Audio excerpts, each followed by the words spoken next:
small rebel force has penetrated the shield and landed on Endor. This is where the fun begins. A long time ago, in a galaxy far, far away. This is Rebel Force Radio. Your source for the Force. Star Wars news and commentary. With Jason Swank and Jimmy Mack. I've seen Star Wars 500 times. Star Wars #1! This station is now the ultimate power in the universe. I suggest we use it. Now it's time for Rebel Force Radio. We would be honored if you would join us.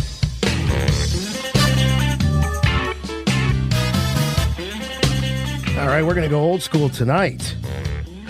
This week on Rebel Force Radio, taking a trip back in time in the Wayback Machine. And we're going to look at the first ever publicity tour for Star Wars back in 1977.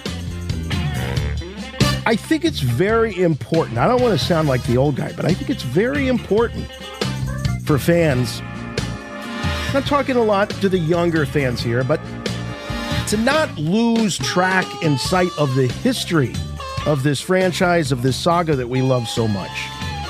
Because I think it's ragtag and humble beginnings. And that's what it was. Make no mistake. It was considered relatively low budget. It was a miracle that it got made. But I think that its ragtag, humble beginnings really did inform it and helped to create what we have and what we love so much today. So as much as we get excited about the latest and the greatest and the newest stuff, it's always good to go back and refresh yourself. That's why I make a point, no matter how busy I get, I make a point to watch the original films at least once a year from beginning to end. I have to do it. And because it keeps you, at least it does for me, keeps me very grounded. And that's the center of my Star Wars universe. It may vary for other people, but regardless, it's the history, it's the foundation. We're going to be taking a deep dive into that. It's going to be a lot of fun, too. Plus, also an update on Jake Lloyd. Now, Jake is an actor that we haven't heard much from lately. And by lately, I mean, the last decade or more.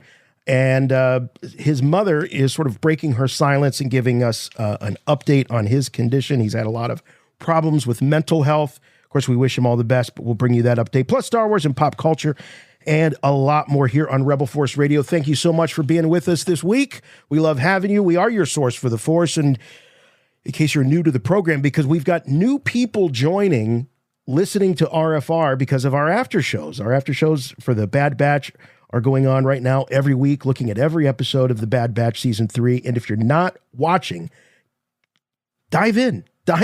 We're a little more than halfway through this season, and there's some really great stories being told. There's some great character development happening. So dive in. The water's warm. Bad Batch After Show. So if you're just joining us on the weekly podcast for the first time, introductions in order. My name is Jason, and with me, as always, my good friend and yours from Chicago, Jimmy Mack. Hey, Jason. Hey, Star Wars fans. I like what you're saying, Jay. It's always a good idea to go back to that original trilogy and give it a rewatch every year. Just to reinforce yourself with what is the core of all Star Wars storytelling. And like Jason said, we're going to be going back to 1977 in this show, and we're going to be providing you with a listening experience that I think very few have had since 1977. So it's going to be pretty cool. You got to hear all about this incredible audio discovery that was made. And we'll be debuting some wild material for you this week. Plus, we have an update from D.B. Weiss about the Star Wars project that never was, that he and David Benioff, the Game of Thrones guys, were working on. He talked about that this week. We'll be hearing from Ewan McGregor and his wife, Hera Syndulla. I mean, Mary Elizabeth Winstead. And Star Wars and pop culture. It's been piling up, And you guys give us all these great tips and suggestions for entries into Star Wars and pop culture, I think we are the canon when it comes to Star Wars and pop culture. Once it gets celebrated here on RFR, it joins the actual canon of Star Wars in pop culture. It all started here, and we got some interesting clips to play you this week. You never know where Star Wars is going to show up. Hey, before we get too deep into the show, and before I forget, I got a package here from our VIP. Got a package. Package. I got it right here from Jeremy Lanning. RFR VIP Jeremy Lanning, and he sent us a box of treats, Swank. Oh. Yeah, and I'll be able to give this to you Sweet when stuff. we hook up in, I think so, when we hook up in Bristol for May the 4th be with you. But he sent us some really cool challenge coins. Yeah. Love those. Yeah, I love challenge coins. As a matter of fact, I don't have it yet, but I just bought a display. Yeah. Oh, great. It's going to be great. I just bought a display for challenge coins because I've been given so many of them over the years, and I don't have anything to actually display them on. So I went on Amazon, and they actually make some really nice displays for your challenge coins. So that'll be great. Get those in there. Some nice challenge coins and some pens and all kind of cool stuff. But here's something. Oh, he went to the Holocron store. I guess it's a Star Wars store. Nothing but Star Wars. And I think it's in Texas. And Jeremy went there, and he got us some stickers from the place. They're heavily wrapped. I can't really access them now. But look at this blast of the past he sent. It's an audio adventure from this, I think, the 80s called Droid World. Yes. Complete with book and cassette tape. I mean, amazing. And yeah, I do have a place to actually listen to this. So this will be involved. I had quite a few of those. That one I remember seeing at the store back in the day, but I never got that one. I got one. I feel like it was called like Ewoks Save the Day or something like that. I think I'm familiar with that. That one I had, and of course I had all of the film adaptations, including the ones that I really treasured were the double LPs because they actually used real audio from the films, whereas the little 45s was that one dude, and he would try to do all the voices and. You'll know it is time to turn the page when you hear R2-D2 beep like this. Before he really took off had a legendary voiceover career that still continues to this day. Corey Burton from the Clone Wars, the voice of Cad Bane and Zero the Hutt, he appeared on one of those early Star Wars audio adventures as Luke Skywalker. Right? Yeah. Oh, no kidding. Like, like the Empire Strikes Back read along book or something like that. He supplied the voice of Luke. So his Star Wars career goes back a lot further than the debut of the Clone Wars in 2008. So you never know who you Corey might be Burton listening also to. supplied the voice of? James Bond Jr., the title character. That's crazy. That's absolutely crazy. Well, I just want to say thank you to Jeremy Lanning for sending us the really nice gift package. Jeremy is an RFR VIP at Rebel Force Radio on Patreon. Patreon.com/Rebel Force Radio. There you'll get ad-free programming, bonus podcasts like RFR Q&A, where you can actually hear Jeremy on that show, and full show video, so much more. That's patreon.com/Rebel Force Radio. Inject more RFR into your life, into your week, into your month. I mean, we dump the content on you over there at Patreon. So I think a lot of Patreon users they claim they're going to give you a lot of stuff, but it pales in comparison to what RFR gives you, and only $1 gets you in the door. So that's patreon.com/Rebel Force Radio. All right. Well, let's do it. Let's check out our listener feedback, see what we got going on. There's always people asking follow-up questions about the Bad Batch and other things. So let's see what's on your mind this week. You must contact me. Play back the entire message. What message? Message after the message. The Emperor commands you to make contact with him. It's a trick. Send no reply.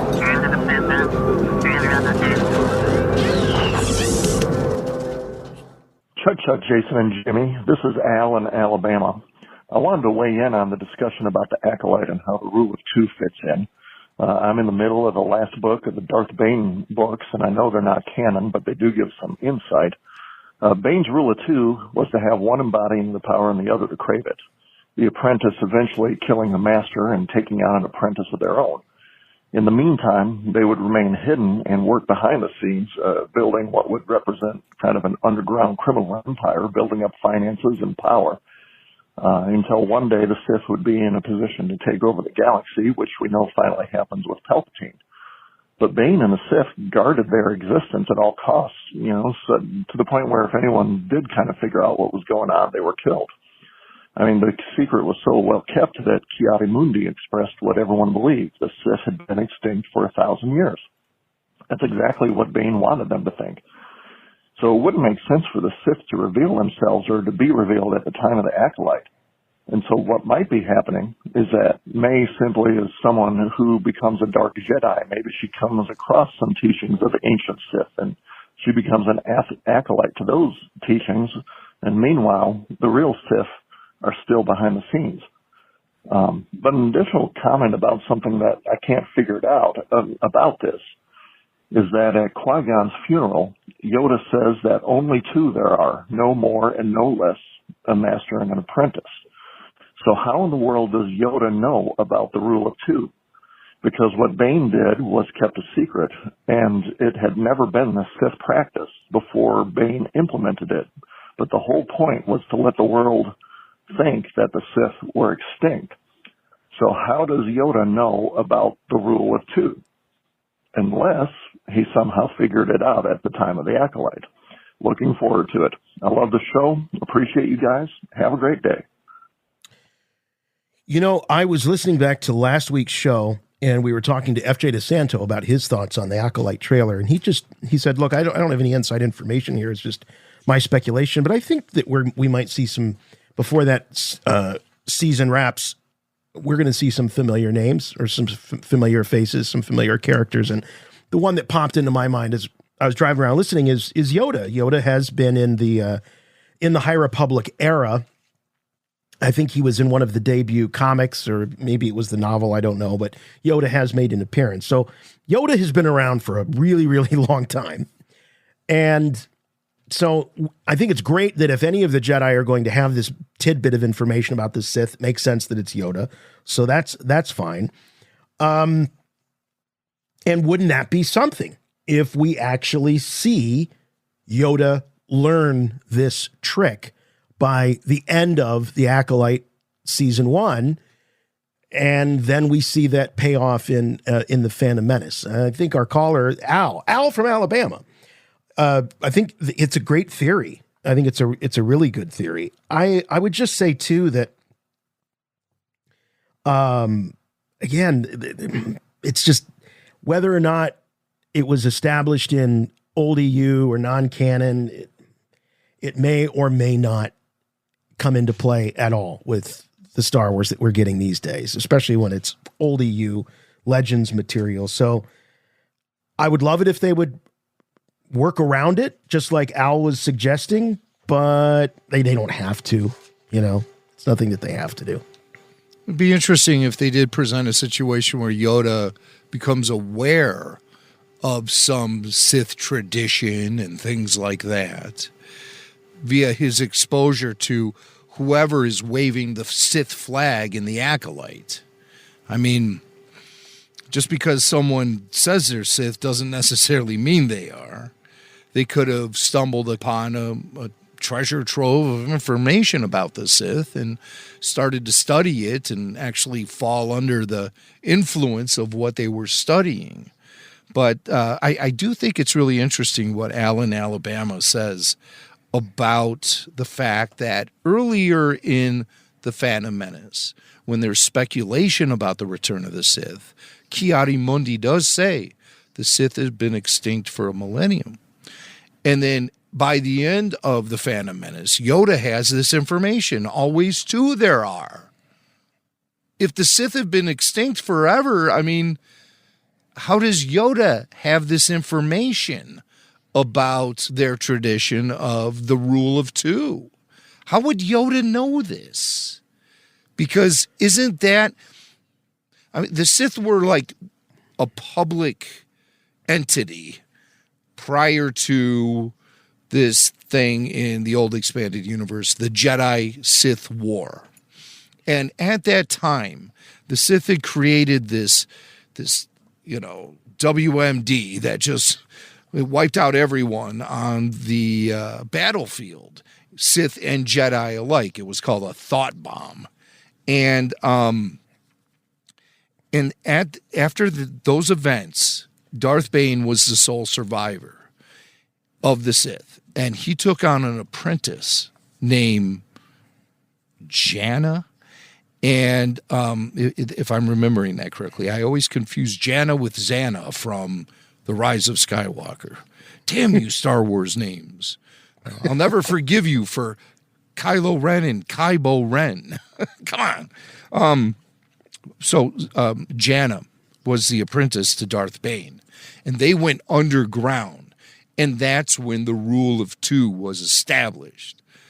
And that was 1,000 years prior to the events of The Phantom Menace. So when Ki-Adi-Mundi says the Sith have been extinct for over a millennium, it's meant to be taken literal, 1,000 years. Yeah. Right. So where would Yoda get this information about the rule of two? That is kind of an interesting moment in The Phantom Menace that I don't think many of us reacted to, because we just felt like, well, Yoda, the Sith have been around for as long as the Jedi, and Yoda is familiar with their traditions and their stealthiness and all of that. But it was something that came into play as the result of Darth Bane being the sole survivor of the Sith Order and taking on an apprentice. And were those stories published after the prequels or around the same time? They're based on actual notes from George Lucas that he created while developing The Phantom Menace. And some of this ended up on a page or two in the Phantom Menace novelization. When Darth Bane and the Rule of Two get introduced, Darth Bane is a George Lucas character. It's not an expanded universe. Sounds very, very Lucasian. I'm just trying to think, how would I retcon this, even just within the framework of the Phantom Menace, which, Jim, as you lay out, if you're going to retcon it, it's not about retconning necessarily novels and films. There's something that needs to be answered right within the Phantom Menace itself. How do you bridge the gap between Ki-Adi-Mundi's declaration and Yoda's intel? One way you might be able to do it is, I always feel that Yoda is a character that could be holding back. He's sort of going to wait and see how things unfold before he makes a statement. Or fold as he would say. Yes. Right. He wouldn't say unfold. He'd say fold un. Right. Maybe not. Hold on. What's the matter with Yoda? But I don't want to say that Yoda was like, I don't want to say he was like a conspiracy theorist or anything like that. But I think Yoda, because he's so long lived, that I think that makes him open to a lot more possibilities than, say, a Ki-Adi-Mundi, who was so sure.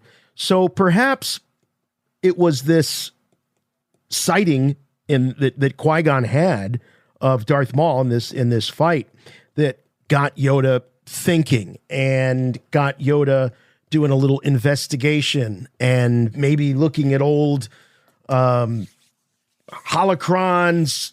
Who knows? But somewhere he sort of put it together that, wait a minute, they aren't extinct, and I think I know how they've been able to go under the radar for so long. What if Right. there's always been two? So Yeah. So I think that Yoda still fits the bill as the one on the council that could have figured that out. Okay, you know what? I like that. And there could have been evidence over that 1,000-year period where the Sith either prematurely made themselves known publicly. That could have happened. Or there have been just like sightings, You right, know, like Bigfoot. And it would always be a master and an apprentice. All the reports came back, master and apprentice. And the Jedi Council would either, say, oh, no, those findings aren't legitimate. Those guys couldn't have possibly been Sith for whatever reason. It just didn't add up to them. But then Yoda goes back and he looks at the history of these people thinking they've encountered Sith and stuff, or Jedi reports of running into Sith. And there's always two of them. And then maybe he was able to concoct a conclusion that they must always be working in pairs. And that's what's been keeping the Sith line going through all the years. But by the way, how on all those mystery shows, Jim, they always go into a room and they've got newspaper clippings and tacks and they got string connecting everything. Yes. I think that's what Yoda has in his chambers. He just opens up like this door and all of a sudden he's been trying to crack the code. And he finally did it. Eureka. Yeah, he's got the map. He's got newspaper clippings. He's,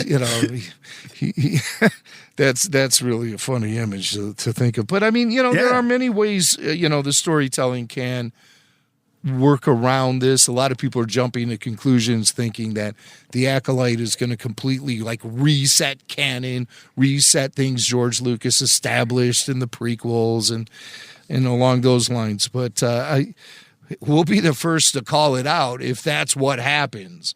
But I'm curious to see how the Acolyte is going to tackle this sort of material and try to shape it into a story that makes sense with what's already been established.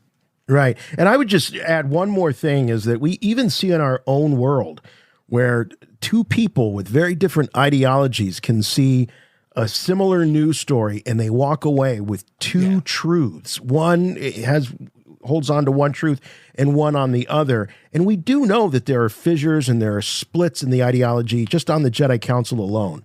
Oh, so yeah. The presence of the Sith or the threat of the Sith could be one of those fissure points where there's some on the council that believe that it's impossible, they'll never come back, and then maybe some like Yoda, they're saying, you know what, I wouldn't be surprised if they're out there just biding their time. Yeah. Well, we'll have to see how it all plays out in the show. I would love to see Yoda show up in this thing. And also, it was Darth Zana. You were right. I was right. Zana, which is Jana was the character in The Rise of Skywalker. So Zana, Cal Ketsis. Banana, Fana, Fofana, Mana. All right. Let's get into the news. I have good news for you, my lord. That's good news. Come closer, I have good news. Well, you heard us mention it at the top of the show. Some rare and I guess hasn't been heard of in a long time audio of the very first publicity tour of Star Wars before it was even called A New Hope back in 1977. Right. And this is a special find from Jimmy Mack. So, Jim, what do you got? All right. Well, first I want to play a clip of Mark Hamill. And Mark Hamill is talking to a really well-known entertainment reporter, both here in Chicago and in Hollywood, WGN Radio's Dean Richards. And this is from last May. Mark is he's out promoting his action comedy movie called The Machine. And the funny thing is back in 1977, Mark appeared at the WGN studios in Chicago with Carrie and Harrison Ford as part of their very first ever promotional tour for the original Star Wars movie. Dean brings this up to Mark. He even has a photo of them in the studio. And Mark actually was able to recall that visit, and they were originally interviewed by WGN entertainment reporter Roy Leonard. And here's the clip of Mark looking back at 1977 and talking about that first publicity tour. Can you guys see me? Are you able? You're able to see the? Because I want to try to show you something, Mark. Yeah. This is a photo. It's you, Mark, Harrison, and Carrie, right, along with our former entertainment reporter, Roy Leonard. I know you've taken a million pictures since then in 1977. Do you have any recollection whatsoever of that first publicity tour? Oh, sure. Because we went out on that tour before the movie opened. And I think we went to Vancouver first. And then while we were on the road, it opened. And we landed in Chicago. And I said to Harrison and Carrie, I said, look, there's all these people at the airport. There must be somebody famous on the plane. We were looking around for like an athlete or a movie star. And then I saw, Carrie, look, that girl, she's got the buns on her. And Harrison, there's somebody in the vet. There were people dressed like us. So that was the first time we thought, this is beyond what we expected. We wanted it to be popular, obviously, but for people to go, and they had homemade lightsabers, so they hadn't made any merchandise yet. I thought this is beyond anything we could have expected. And it was the last time we all went out together, by the way, the three of us. By the time Empire came out, they sent us all separately. So I sort of missed that. And we are very proud to say that we still have that exact same patio furniture. Great. Very good. Back of WGN. So if you ever come to visit us again, you can sit in the exact same spot. WGN was a staple of when I was living in New York doing theater. So it's a great station. All right. So, boy, Mark's memory, man, oh, man. Yeah. He's got one of those instant recall where he remembers where he was, what he was doing, what people were wearing, and all of that. Crazy. So this goes back to May of last year. So people are like, well, why are you playing a clip of Mark Hamill talking about the promotional tour from May from last year? Well, the reason I wanted to play that is because he talks about visiting WGN Radio and being interviewed by Roy Leonard, who was the entertainment reporter there for many, many years. And the reason I'm bringing it up is because a good friend of mine named Ernie Scatton is the production director at WGN Radio. And Ernie was cleaning out a cabinet that he'd been putting off, either filled with all sort of crap in it and everything. And Ernie had finally decided to clean out that cabinet, and he pulls out a reel of tape that says, handwritten on it, 6/16/77. Roy Leonard, stars of Star Wars. And we have this reel of tape. And so Ernie knows right away to call me and say, hey, I found this thing. I don't think it's been listened to forever. Let's digitize it, which we did. And what we found was 30 minutes of Mark, Carrie, and Harrison in the WGN studios promoting Star Wars, talking to listeners, taking listeners' calls. Oh, my gosh, taking calls. It's amazing. It's an amazing piece of audio. Wow. So naturally, I want to share it with everyone here on Rebel Force Radio. So obviously, Jim, since there are callers in the audio, this was aired. This was something that did air at one time, but probably only once, and that was it, I would guess. Yeah. Well, yeah. I don't think ears have been on this in a long, long time. And, of course, it was analog tape that you could only listen back to on a reel-to-reel machine. And we had to go, painstakingly go in and digitize it. The tape played beautifully. I was so happy because some of those old tapes, wow, they can be sticky and they drag on the tape heads and everything. And also, just finding a reel-to-reel machine could be a real pain in the butt.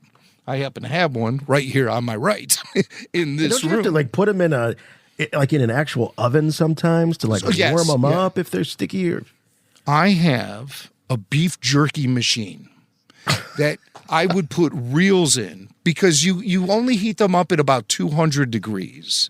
And the beef jerky machine was perfect because it was round and you could put the reel right in there and just leave it in there for a few hours.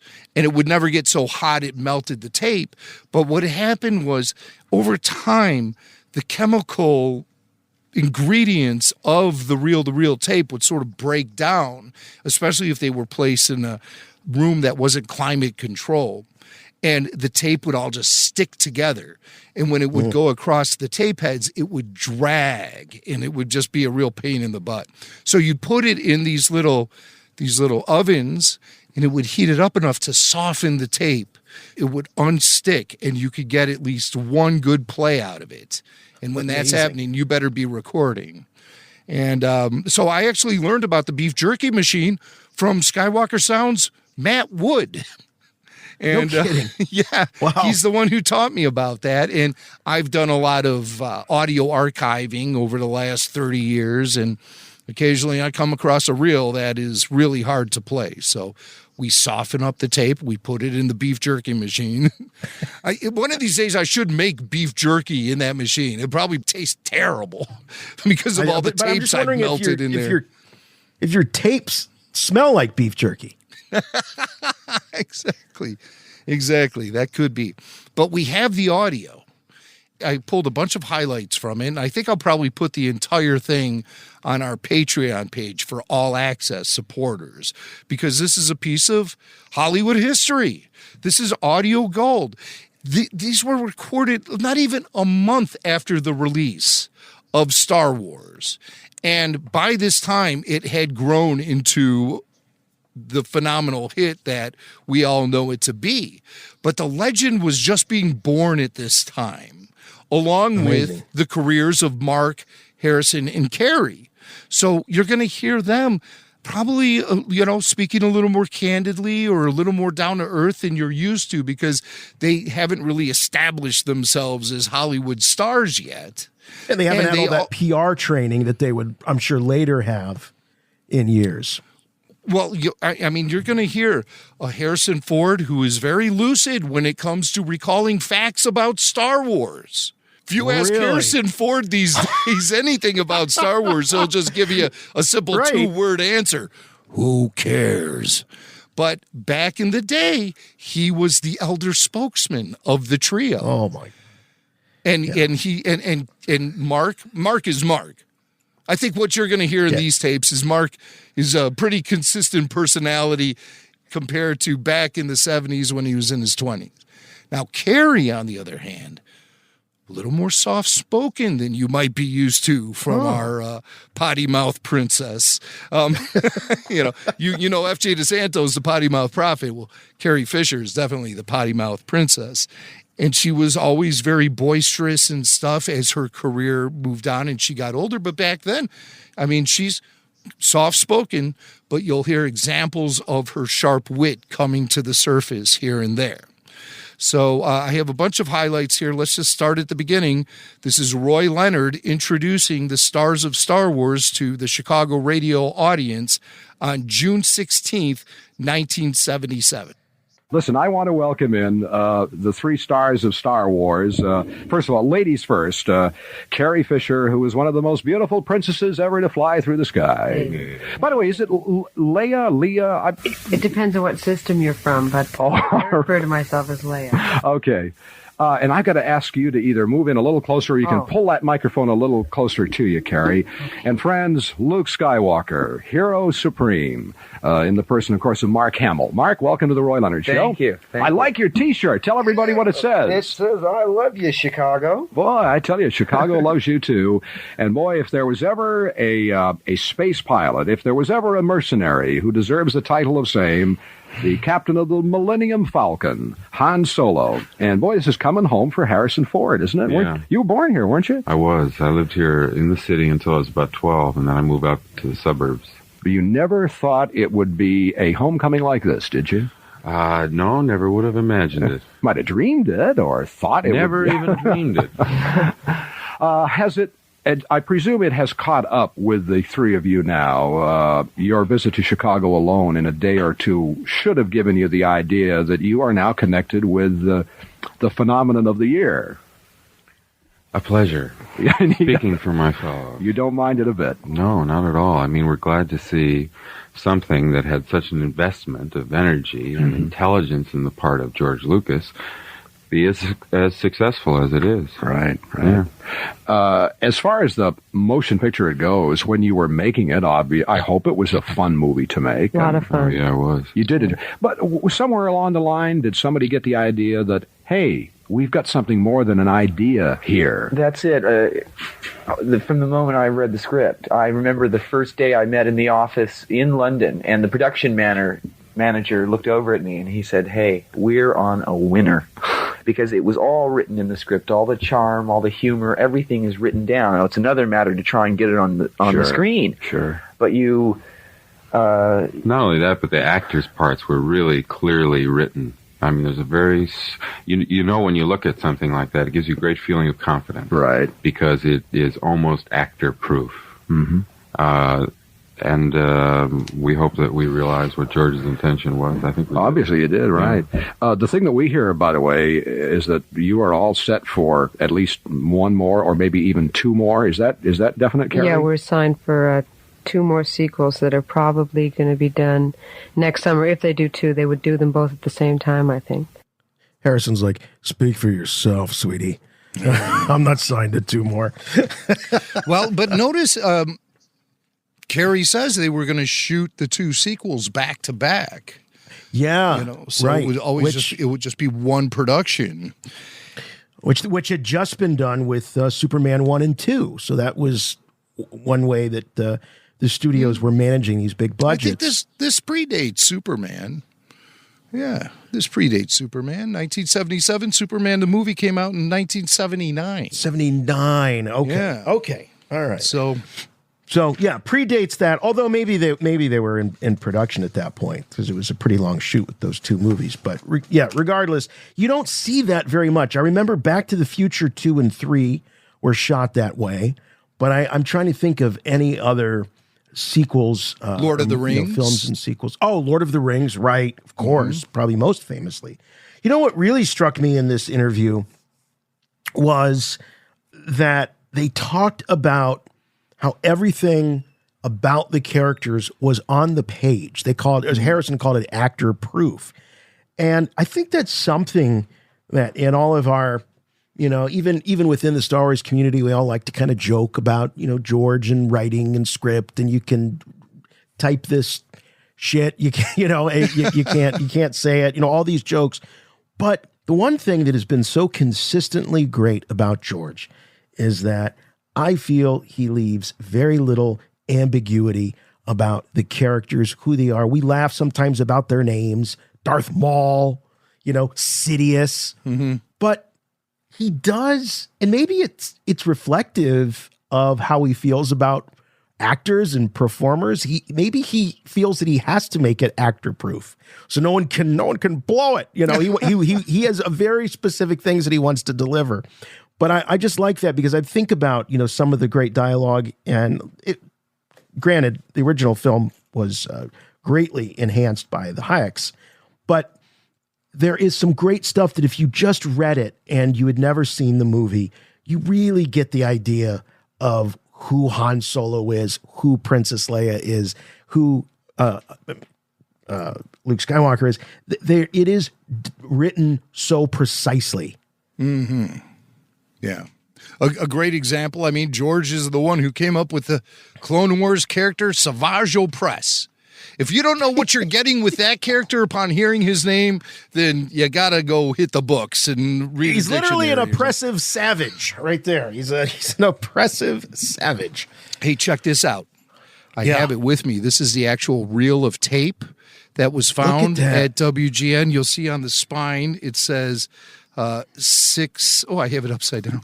1677, and then here is the label on the back. That is so cool. As you can see, it says That's so Roy cool. Leonard, Star Wars stars, Mark Hamill, Harrison Ford, Carrie Fisher. And then the reel, of course, is here. And so, Jim, am I to assume that you're a proud owner of this? No, I will return this to the radio station. Oh, okay. Because, all right. I mean, I is this going to be like one of those library books we got when we were in elementary school that we said, well, no one else wants this. I might as well just keep it. Well, I still have my Star Wars novelization that I stole. Here it is. I always keep it close by. Look, with the original Ralph McQuarrie cover and everything, beat to hell. And you can see here. From the Dewey Decimal System. It says right catalog. there that's the school I went to, St. Catherine Labouré School. And, you stole from the nuns even. I did. I remember how I did it, too. It was real shady. And then you could see I'm the only person who checked it out on March 16th. I'm assuming this is 1978. Maybe it's 77. You know what? This I may have snagged this from my Catholic school. Boy, that Catholic school really failed me in the morality department, that's for sure. But who are they to judge? That's the actual book. And I may have checked this out even before the film was released. Wow. Yeah. Mm-hmm. Wow. Amazing. That's some Star Wars All right, so the history WGN tape won't suffer the same fate. But I mean, I do hope that when you return it, you implore upon them how important that is, and perhaps they should consider donating it or at least getting it, protected somehow. I reached AFA out to graded or something. I don't know. The entertainment reporter, Roy Leonard, he's something of a broadcast legend here in Chicago. He's passed is he still away. with us? No, he passed away. He but passed his son Kelly Leonard actually is the guy who runs the Second City here in Chicago, the famed improv venue and school, and the place that gave birth to the careers of so many comedians, I don't know, John Belushi, try that on for size. And I think Mike Myers stopped in there. I think Jon Favreau himself studied there. Who else had studied there? So many superstars. The Murrays? Did the John Murray Candy, brothers go Bill through there? Murray. All of them. All it was Harold basically Ramis. the pipeline into Saturday Night Live is the Second City here in Chicago. And so Kelly runs that place, and I reached out to him today and sent him a link. Said, hey, I thought you'd want to hear this. This is your dad with the stars of Star Wars. This is Hollywood history right here. Wow. And he was very appreciative and gracious upon getting the link. I think he just said, amazing. Cool. He was freaked out. So let's dig in more into the tape. Let's open up the phone lines. Give us a call right now. It's the Roy Leonard Show, and a caller has. Now, keep in mind, the film had been out for maybe 3 weeks at this point, and people had a lot of questions. This might even sound a little bit like the RFR after shows with the callers, but with the original stars, can you imagine? Right. So put yourself back into the era of June 77, and maybe you saw Star Wars twice, maybe 3 times for the real hardcores. But here's a caller asking a question about Obi-Wan Kenobi. What happened to Obi-Wan Kenobi? Was he killed by Darth Vader, or did he just disassociate his molecules and merge into the Force? That's it. He disassociated his molecules. You got it. Really? So will his presence be back in future Star Wars epics? Well, he said if he said to Darth Vader, if you strike me down, I will come back more powerful and stronger than you can imagine. And he, as you see, when he sees that we're safely boarding the Millennium Falcon, he sort of closes his eyes and allows himself to be struck down. But it's not like in the cantina where the Walrus Man lost an arm. Right. He just sort of crumples into nothingness. Yeah. I hope he'll be back. I'm sure his presence will be back if we're not lucky enough to have Sir Alec back with us. So I've seen it 3 times. It's a tremendous movie. And to the 3 of you, the Force be with you. Thank you very much. This is unbelievable. I mean, I've seen here and there, I can't remember which of the chat shows it was. Maybe Merv Griffin or something like that, where the three of them were together. In fact, now that I say that, I don't even. I know I've seen. I think it was the three of them, and that was one thing. But for this casual of them just sitting around the studio and taking calls and talking like it's very, very different. I think the one that I'm thinking of, it was the three of them, but it was for Empire Strikes Back, and it was a television show. But as Mark said in that intro, that this was the last tour that they ever did, the first and only tour that they did as a trio. Obviously, for television, especially if it's out in L.A. or whatever, they might be able to get them together. But as far as sending them out, can you imagine what? Just the three of them on the road, with just imagine the excitement knowing you're part of this huge thing. Your career path is set. It's what an awesome time capsule it is. And they're taking truly. Calls. Tell me about Obi-Wan Kenobi. What happened to him? Oh, it was molecules. His molecules. Harrison's just winging it. Disassociated his molecule. Yeah, right. Haven't you ever disassociated your molecules? He's just winging it, this is, you can hear the who cares underneath the surface. It's getting there. It's already, the film's been out 3 weeks and Harrison's already like, oh, Jesus. But, he was over it 3 weeks into it. Now, this visit to Chicago was something of a homecoming for Harrison, as you heard earlier. Roy Leonard mentioned, Harrison did grow up in Chicago in the suburbs. He grew up in Park Ridge along the north suburbs there. I even have his address, 109 North Washington Avenue. So go visit the home of Harrison Ford. I'll take you there next time you come to town, Swank. That'd be great. He went to Maine Township. Harrison Ford. Let's go there. We'll just camp out there, with a ton of Han Solo action figures, and we'll play Star Wars in his front yard. How many people can say they've done that? I'm thinking few. 2 in a few months. It'll be a solid YouTube video, at least for a couple of minutes before the authorities arrive. Please take your toys away from the childhood home of Harrison Ford, sir.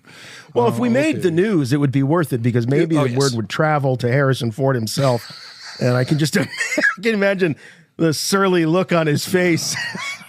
Who cares? I haven't lived there in 60 years.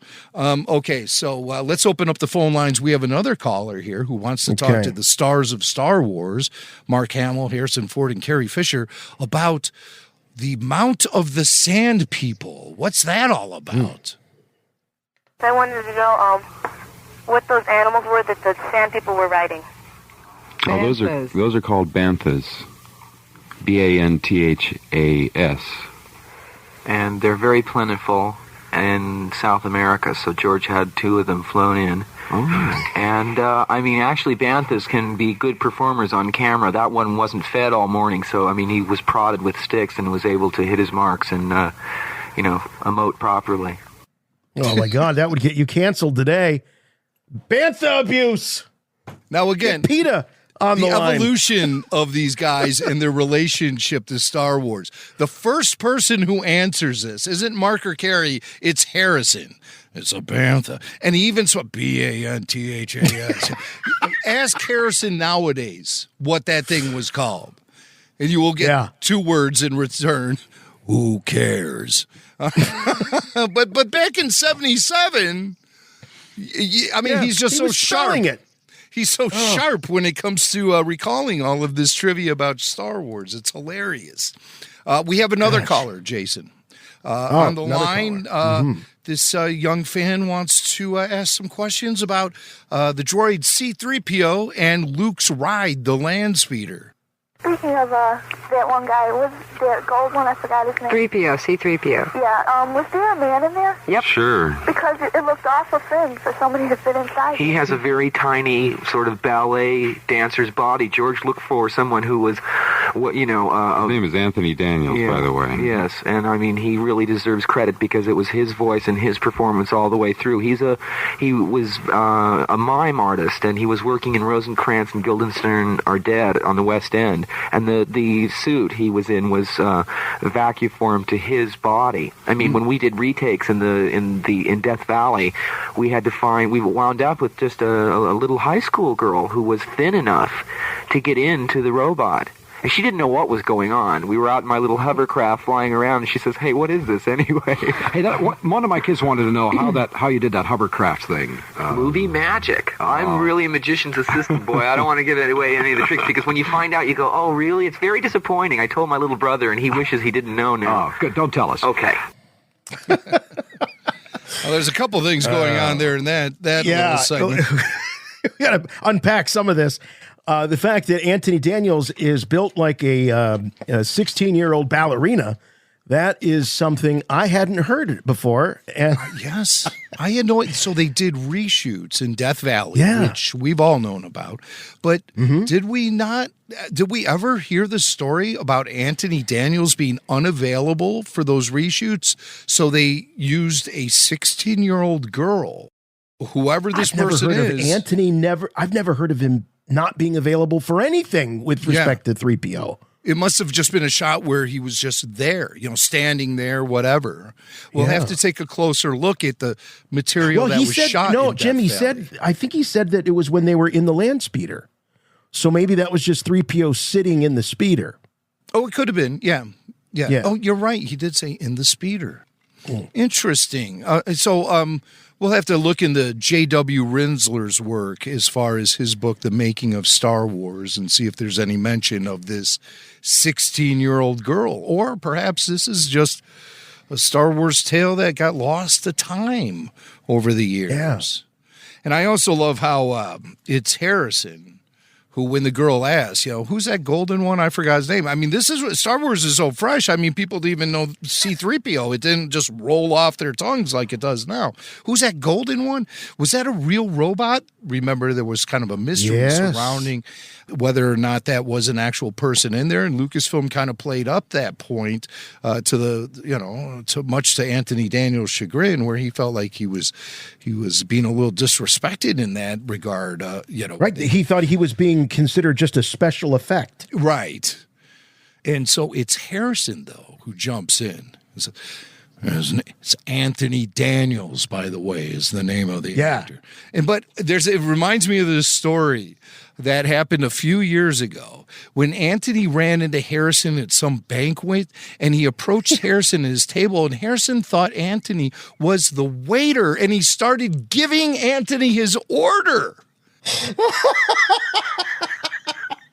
But back in 1977, Harrison Ford wanted to make sure that Anthony Daniels got his due as the performance artist for C-3PO. Boy, these waiters here, they sure dress fancy with their golden tuxedo jackets. I'd like the Porterhouse Rare. Another bottle of Merlot. And can we get some bread on the table? I like those crunchy breadsticks, Do you think Anthony just rolled with it? It was so embarrassing that he had no choice but to just, right away, sir. Yes, of course. We'll be right back. And he just sulked away into the shower. Poor guy. I was his co-star. All right. All right, we have Kenny another Baker call. wouldn't have put up with that.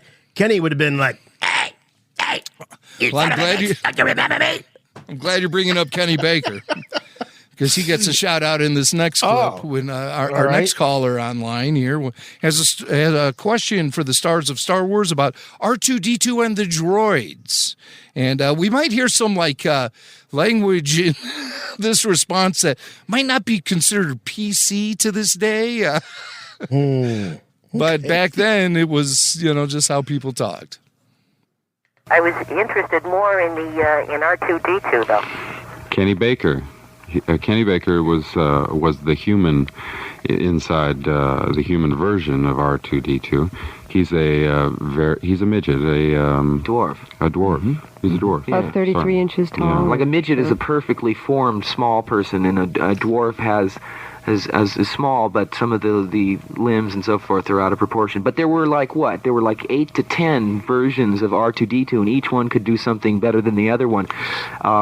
When R2 extinguishes the fire on Harrison's starship, that was one built that had those capabilities. Another one had doors that would open up and arms that would pop out. But they trick you through the film. They use about 12 of them. Well, when the Sand People bring all of those, what do they call them, things to your home. All the droids. The droids. Yeah. I can never remember the word. When they bring all the droids, you had a whole series of them lined up doing. They were incredible, and I think that's one thing that's nice about the sequel. John Steers, the special effects man who built those robots, built these robots that could do everything. You didn't even get to see, like the spider robot with all the arms. All those arms worked. They could do a lot of things. But again, the storyline was the most important thing. And if a proportion where you got to show off your hardware didn't work, out it went. Mm-hmm. Yeah, boy. I don't want to get sidetracked. No, I'm not going to do it. I'm not going to go down. It's something I'll save for another show. I promise I'm not holding back. But I want to talk about what's actually there. So yeah, so Kenny Baker getting some props, as you said. He's not a special effect. He's a person, and the description of dwarf versus midget. I went to high school with a guy who was a dwarf. He was a good friend of mine all through junior high and into high school, and he would go to Little People of America conventions every month or so, and that was something that he was very open and talked a lot about. He was very much into educating people on the differences and all of that, and maybe it's gone out of fashion, out of vogue. I don't know, but everything Mark was saying was stuff that I heard directly from my friend many years ago who was a dwarf, and he took a lot of pride. I remember when the movie Total Recall came out, and there was a female dwarf that was in that film, and they always were very supportive of each other when they would get these roles in these movies. And how bigger icon can you get than Kenny Baker in Star Wars? So it was a big deal. Oh, yeah. Also mentioned by Mark in that clip is the spider droid. And I believe he's talking about this. It's the WED Treadwell that can be seen outside of the Jawa Sandcrawler. And I think you also see it tooling around the streets of Mos Eisley. Yeah, Jimmy Max got the Hasbro figure. That's a great one. Yeah, I have the figure here. And this is what Mark called the spider droid. And what he said was John Steers created this thing to be fully articulate, so all the arms would do tasks and things. Also, in an earlier clip, we heard Mark refer to the Walrus Man when he was talking about Obi-Wan confronting the Walrus Man in the cantina. Yeah. And this is a solid year before Hasbro, maybe even a year and a half before, Kenner released the Walrus Man action figure. I don't think we were able to apply a name to that character before the action figure was released. I don't ever recall him being referred to as Walrus Man before we had the action figure. And then we knew who he was. He's like, that's so he wasn't in the script as Walrus Man? I don't think so. That was a Kenner moniker. Is that what you're saying? That was one of those characters that Kenner named.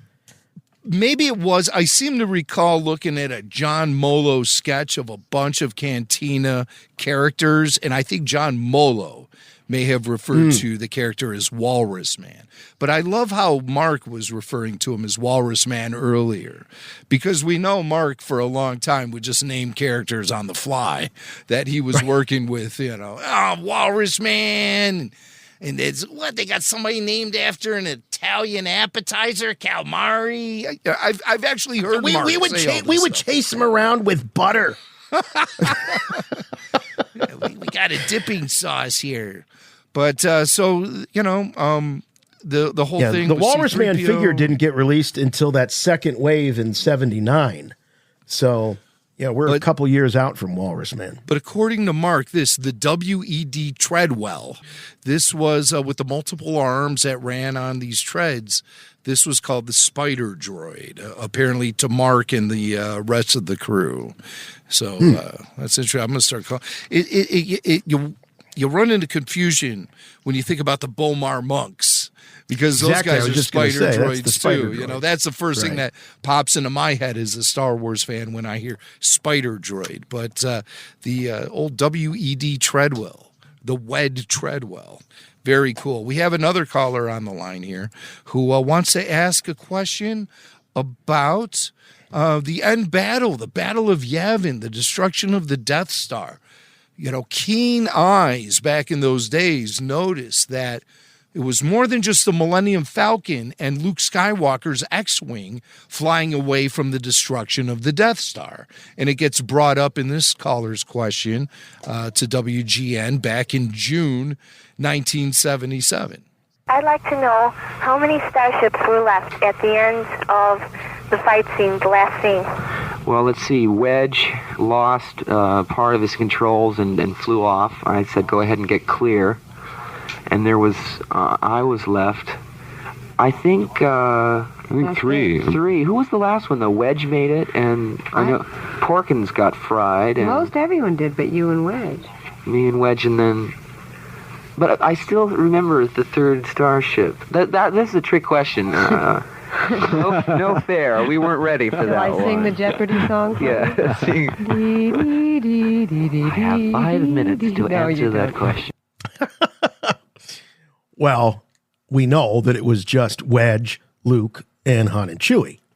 I think there was a Y-wing, a lone surviving Y-wing that flew away. Knows about the Y-wing pilots. You got no stomach for this. Gold 3 is the Y-wing that survived. Gold 3. Does Gold 3 show back up in Empire Strikes Back?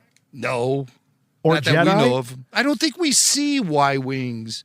I know we don't see Y-wings in Death Star Empire. 2. We did.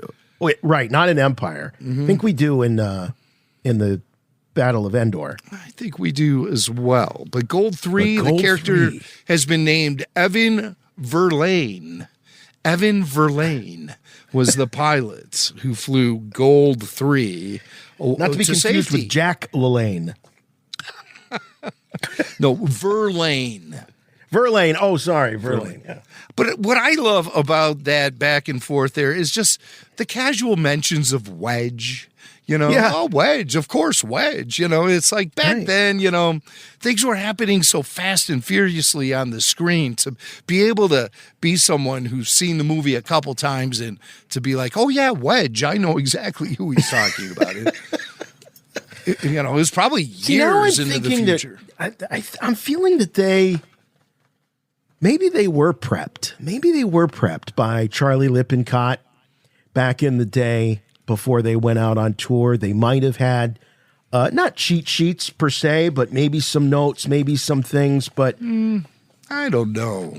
Because Mark is such a nerd, and he had scenes with Wedge, and that's true. He name checks Wedge in the dialogue. So, you know, and Porkins. Right, get back, Wedge. You can't do any good back there. Yep. And Porkins also, you know, they get name checks. Yeah, Porkins, that was a surprise. You know, Harrison is sitting on the other side of the table going, I don't know what this guy's talking about. So I know Banthas. I know the Kenny Baker is that little midget and C-3PO, Anthony Daniels. Whatever. He looks like mime. a waiter. I know the mime guy. We have another caller on the line, Jason. All right. We have a question about what that creepy monster was in the trash compactor. What was that thing in the garbage pit? That was a Dianoga. Again, there's information there that's not in the film. Basically, the Dianoga is a garbage-eating animal that was put on this new Death Star to eat all the food and leftover old orange rinds and so forth, you know. And I think when the walls start converging, he has a little hole that's why he lets me go. He swims away and he gets in his little Dianoga apartment. Throw pillows. It's simple. Condominium. Tasteful. Little Dianoga apartment. I love it. Tastefully decorated. Yes, of course. I'm surprised that Mark didn't conjure up the story about when he got out of the pool that they were in filming, the walls closing in and the trash compactor, and he got out and there was a piece of smudge on his stormtrooper gear, and he said, "Pardon me, George, is this some Dianoga poo-poo?" Oh, that's... Sung to the tune of the Chattanooga Choo Choo. Yes. Always a song and dance, man. Mark Hamill. For sure. All right, we got another question about ad-libs in the dialogue and George Lucas's writing style. Take it away. Was there any ad-libbing, or were there any ideas expressed by any of you as you were? Harrison did the most. Harrison ad-libbed more than any of us, but he'd worked with George before, and he understood that George is very fair that way. George would say, if there's anything you don't feel comfortable with. Also, he's taller than George. He is taller than George. And I'm bigger and older than He George. bullied him a lot. Because I got a feeling everything. As I say, I've only seen the movie twice, and I've looked at some film clips 3 or 4 times. But everything that you say is as natural as I've ever heard an actor utter lines that in themselves were not natural. No, there was a lot of... there were times when I threatened to tie George up and make him repeat his own dialogue. I told him you could type that stuff, but you couldn't say it. But it turned out that he was always right. He gives you an incredible amount of freedom and responsibility. Right. But he's always there. He knows exactly what he wants. George Lucas, of course, is the man responsible for Star Wars, and these are 3 of the folks who are in the movie. I don't know that people know that he also wrote the script. He wrote the movie and directed it. A lot of people might not remember that his name was connected with another rather well-known motion picture American called Graffiti. American Graffiti. In fact, you were in American Graffiti. I was in American Graffiti. That's what I thought. Right. I told you you'd recognize that face. Wow. Just think that he may have been one of the first to say something like recognizing the face of Harrison Ford as he was on his meteoric rise to really, I think, define what it is to be a movie star for an entire generation. He was, when you look at the Bogarts and the Cagneys and the Spencer Tracys, that you say movie star, they come to mind. And Harrison Ford is one, in my opinion, one of the last living real movie stars. Well, yeah, I mean, yeah, from that old school sort of, with that old school edge. But yeah, I don't ever recall hearing Harrison on the record telling that story about you can write this stuff, but you can't say it, George. I know the first time I heard that story told, it was Carrie who told it. And then I'm pretty sure I've heard Mark recount the same tale. Yes, I've heard Mark do it, yes. This is the first time I've actually heard it from Harrison himself. And and so, again, he takes this sort of leadership role among the trio of actors. And notice, Carrie is very, she's reserved almost. As she probably had never been on a media blitz like this before. This is all new to her. And when they showed up at the airport, as you heard Mark say in an earlier clip, I mean, they were met by fans like they were the Beatles. And the trio of them had been on the road. They started in Vancouver and then moved into Chicago, maybe with some other stops in between. But while they were out there on that blitz, that's when Star Wars blew up. So it's all very fresh, very fresh. Well, no offense to the Beatles. They're my Beatles. I mean, Harrison, Carrie, and Mark, as far as, being that group that you looked up to, that was me. That was me. I would have freaked out.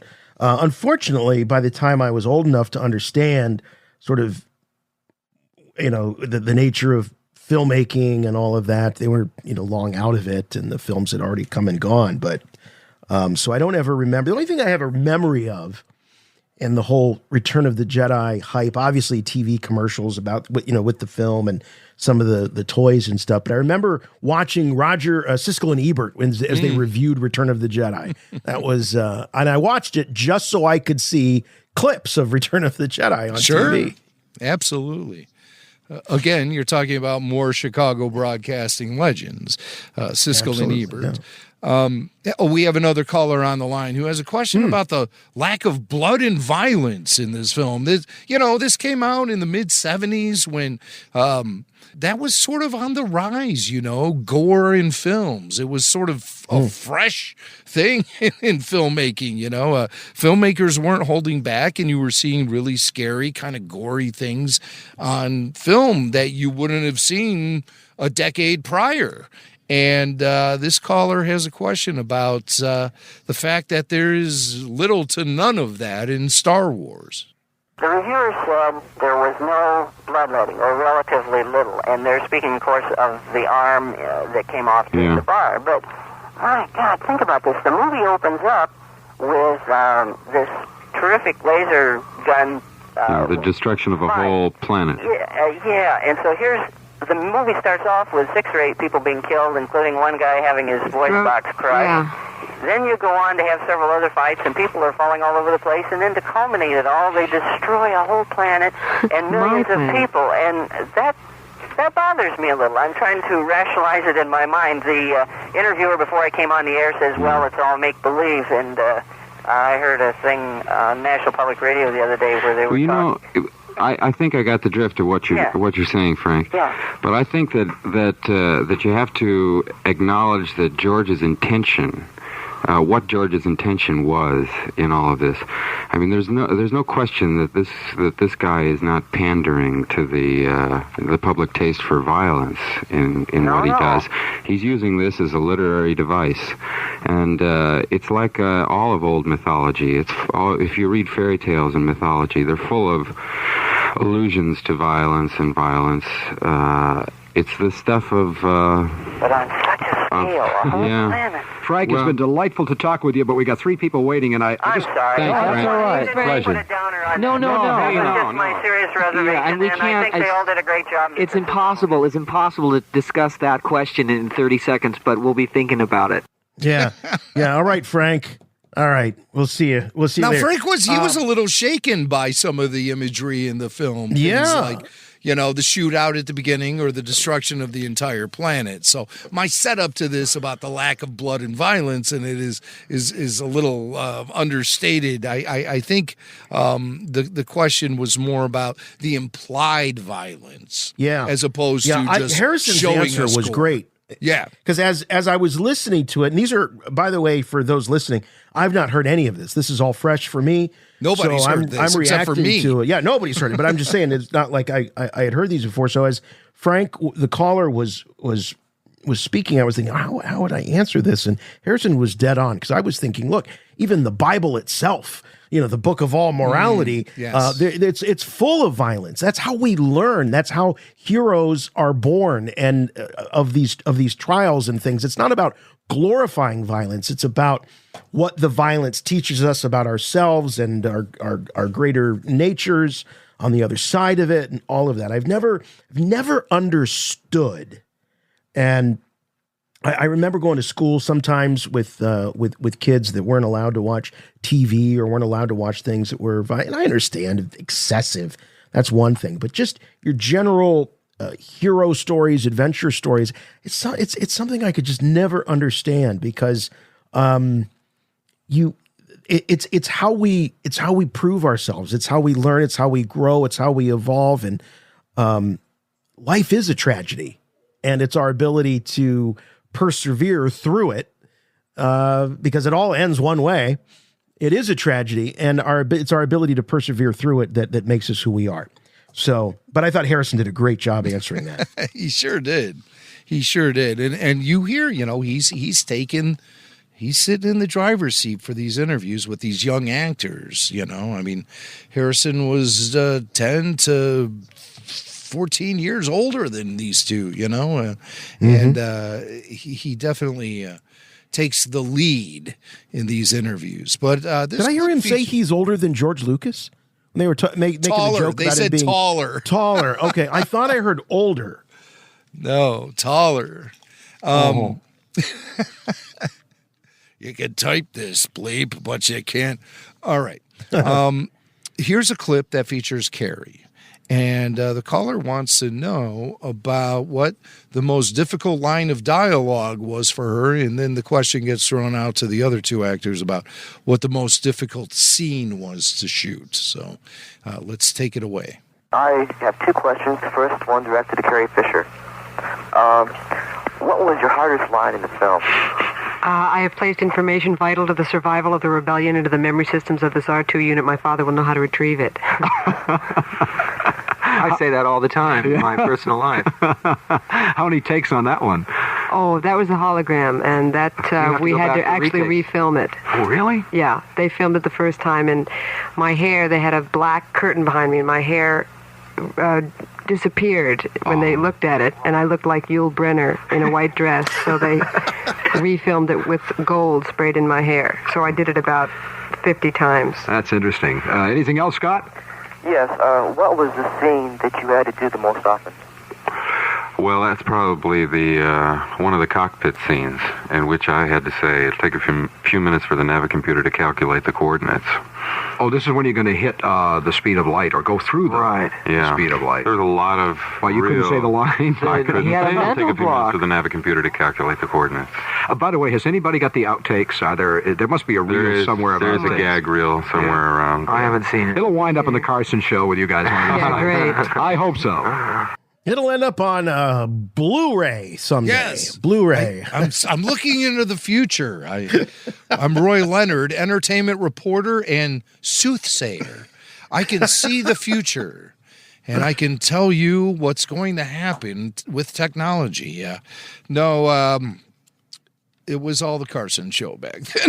Yeah, right. There was really nowhere else. Some outtakes of the Star Wars. Yeah, here we go. Harrison. It's wild stuff. Yes. Oh, you like that? You like that, Ed? All right. You like the Force, Ed? You like that? Yeah, you like this crazy thing? I think Ed is half in the bag right now. Oh! All right. So we have one more clip from this incredible interview from June 1977, and a caller points out, I mean, this is the thing. Star Wars has always been something that spotlighted strong female characters. It's something that gets debated a lot, especially over the course of the last 5 to 10 years.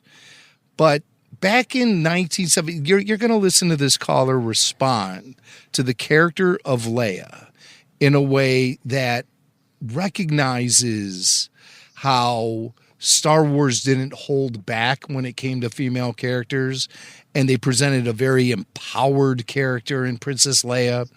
And this did not fall flat on fans. For some reason, the creators of Star Wars today believe they're reinventing the strong female character or inventing it, when in fact, that characterization of the female hero has been in place since 1977, and fans of even that era recognized it. I have a question for Carrie, and compliments to everybody, of course.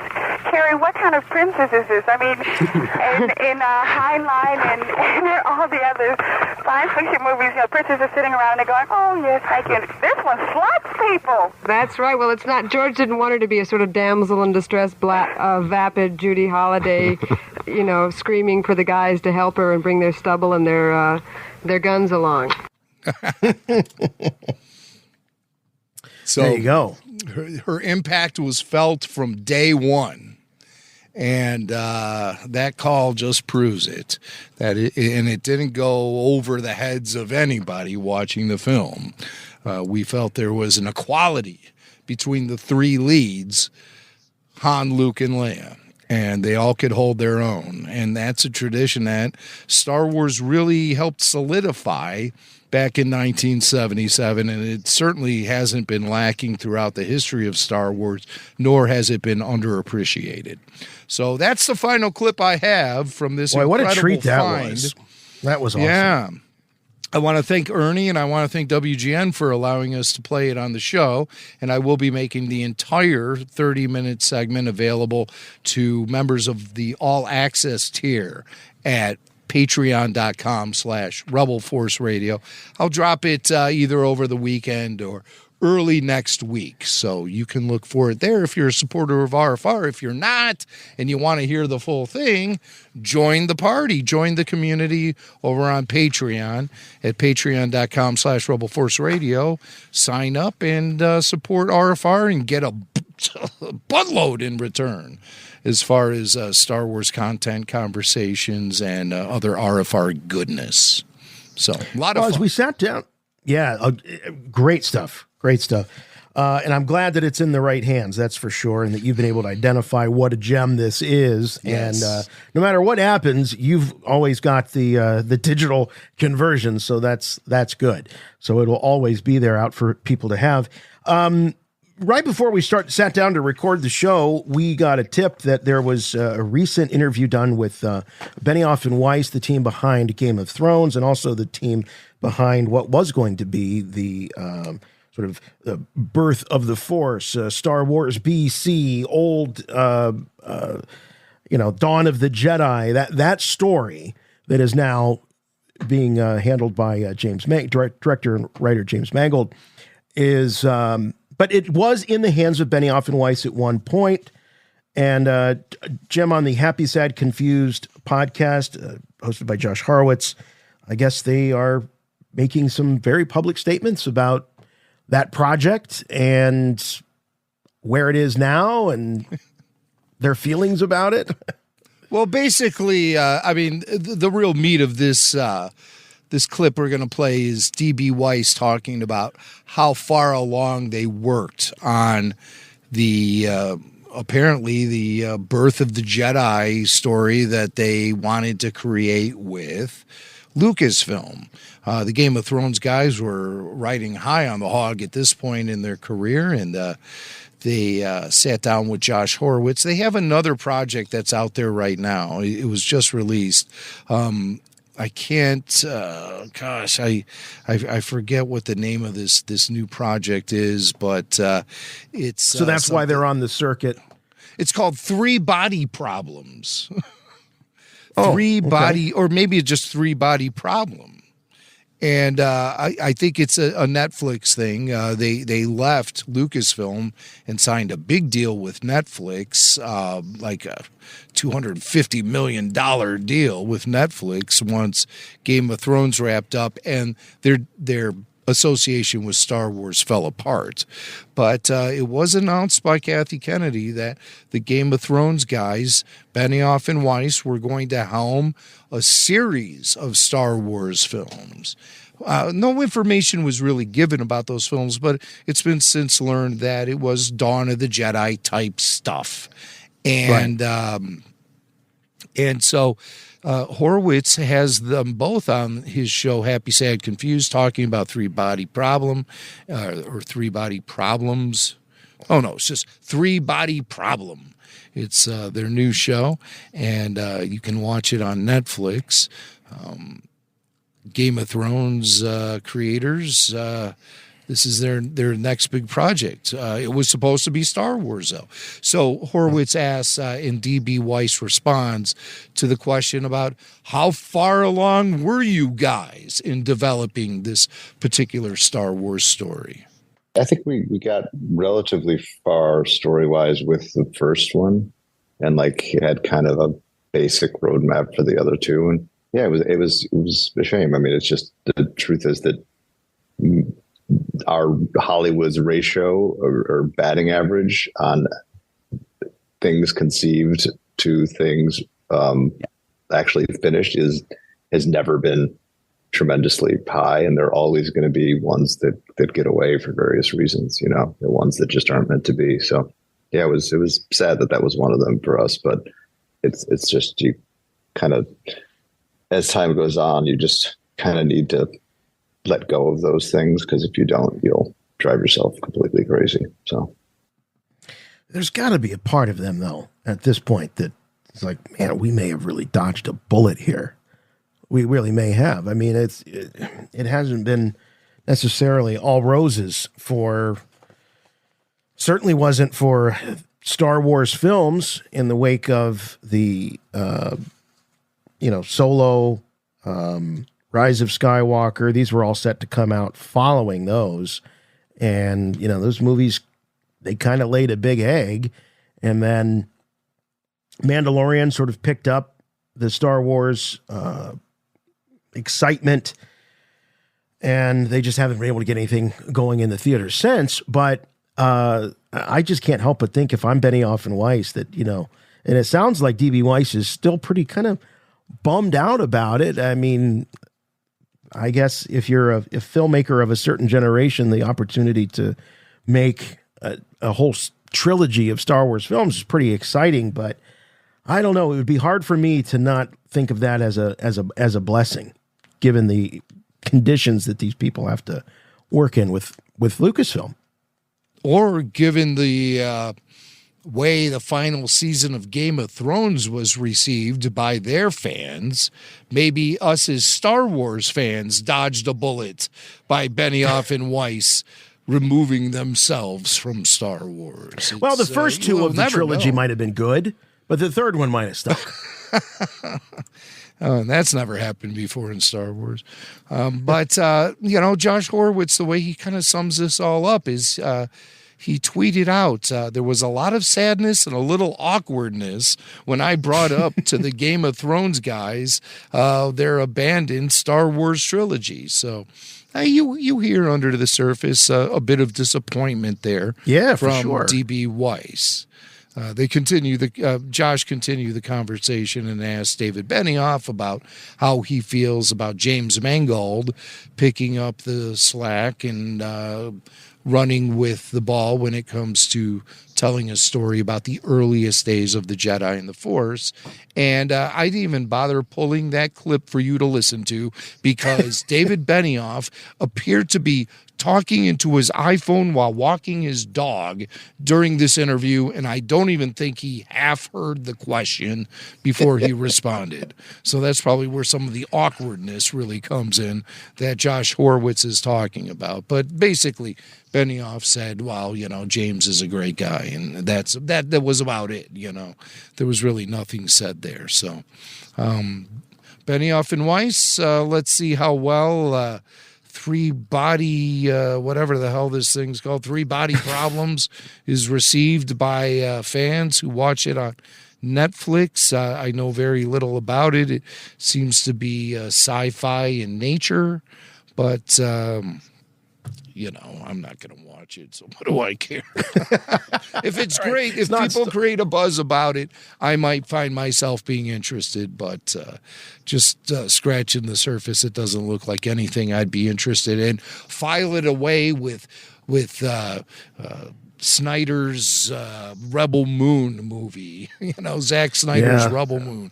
That's probably where this thing's going to land. Now, on the other side of the coin, I've heard a lot of great things about Gareth Edwards' sci-fi film, The Creator. A lot of fans. That's on my list. I want to see that. Yep. Me too. I've had it. Me too. I've had it in my Amazon wish list for a while, so yeah, I got to get it. So that's I think we can just close the book on Benioff and Weiss and Star Wars and keep that book permanently closed. Unless these guys want to start talking details about what was in their actual script, then I'd be interested. But they may, once the Mangold film comes out, and if it's a bomb, we might hear them talking about, we had a different take. When we were working on that project. Yeah, ours was better. Yeah. It's like Colin Trevorrow putting out his Rise of Skywalker script after everyone hated it. Well, not everyone, but. Rebel Force Radio. All right, here's some good news. Jake Lloyd's mom has spoken out after quite a while. I can't remember, Jim, the last time that we've heard anything from Jake Lloyd or about Jake Lloyd. It's been years and years. Yeah. And we do know that he has had struggles with mental health and has been unable to sort of make appearances associated with the Star Wars films or any of his films. And he's got two, really, it's amazing to me, even that Jingle All the Way movie that he did with Schwarzenegger. Every Christmas season, it seems like that gets more and more play on cable, and people are more and more fond of it. So it's really becoming a Christmas staple. So he's got that. And of course, he's got Phantom Menace. And we know how the prequels over the most recent years, have really aged quite well. And there's a lot more excitement and nostalgia and love for those movies than ever before. So I think Jake is somebody that fans would love to embrace coming back onto the scene. And maybe at some point we'll be able to get it. But I'm really happy about this article. Clayton Sandell wrote it. It was an interview with Jake's mom. And we actually met Jake Lloyd's mom once. Lisa, I met her several times over the years, actually. But I remember you and her at Star Wars Celebration 2007. I think it was Star Wars Celebration 4. And you and her seemed to really hit it off. And she seemed to be pretty fond of us. I started talking to her. Yeah, I started talking to her not knowing it was Jake Lloyd's mom. So... so I wasn't feeling any kind of weirdness or pressure or anything like that. And then it was revealed to me, who it was. And, very, very, very nice person.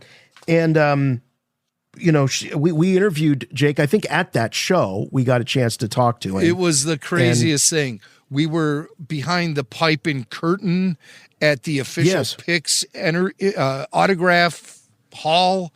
And we were just sort of hanging out. And somebody said to me, Jake Lloyd, just something about Jake Lloyd. And I went, Jake Lloyd is here? And then it was almost magical. He popped out from behind the curtain. He said, somebody looking for me?